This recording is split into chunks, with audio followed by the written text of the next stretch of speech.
Esan dezagun, duintasun nazionala galdu duen herria gerelako. Duintasun nazionala galtzen du gain zuzen ere, estadu menderatzaileak edo imperialista biek beren hizkuntzak eta gainerako elementu nazionalak esarri dizkigutelako.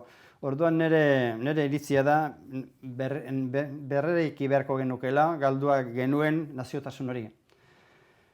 Egia da, gure kasuan zer galdu genuen, Nafarroako erresuma ere galdu genuen, estadu gisa, baina gero ez da hori bakarrik galdu duguna, galdu dugu baita ere nazio gisa euskalduntasuna, esan dezagun arrotasun edo duintasun nazionala galdu dugula.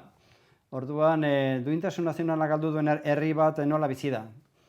Nazio menperatzaileren hizkuntzan eta kulturan eta erreferentzi sistema batean bizi da, eta orduan sistema horiek dira zuzen ere sistema hegemonikoak, nazio menderatzaile horrek zehatzen du, kasu honetan espainolak hemen eta frantsesakan menderatzen eta kontrolatzen ditu bizitzaren nondik norakoak, eta orduan euskaldunok moldatu behar izan dugu egoera horretara.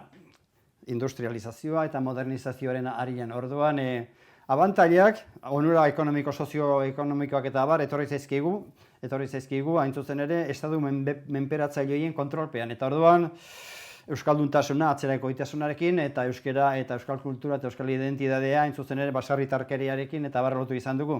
Eta beraz, nola bitezteko kultura etnikoarekin, ahozko kulturarekin, eta orduan kultura idatzia eta hizkuntza idatziaren funtzioak, espainolak eta frantsesak bete ditu. Beraz, orduan, ni nazio eraikuntzaren aldekoa naiz.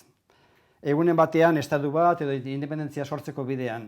Ez dut uste hain zuzen ere, estatuaren edo independentziaren bidea nola nahi lortu ditekeen.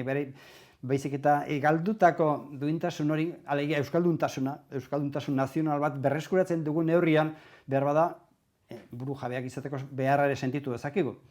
Inpresioa daukat hain zuzen ere, azken hamarkada hauetan hemen gertatu dena dela, zainbat enkuestak ikusita, independentziaren aldeko zia joerak eta urritu egin izana, enaiz bat ere harritzen hain zuzen ere, pentsatzen dudalako, independentziaren gozea edo buru jabetzaren gozea, hain zuzen ere, euskaldun izateko eta espainol ez izateko beharretik datorkigula, eta hemen jende asko nahiko goxo bizi da, espainoltasunean eta espainoltasunen erreferentzi sozial eta kulturaletan. Beraz orduan, euskalduntasun duin bat, nazional bat eskuratzen dugun herrian, eta euskalduntasuna lehenetzi eta espainoltasuna bigarren mailean jartzeko kontzientzia sortzen dugun neurrian, beraz, argi eta garbi esateko nazio eraikuntza, euskarazko nazio eraikuntza sortzen dugun neurrian, behar bada premia horiek edo goze horiek edo behar izan horiek sentituko ditugu, eta hain zuzen ere, behar bada, Katalunian ikusi dugun bezala, 2.000 persona daude, hain zuzen ere,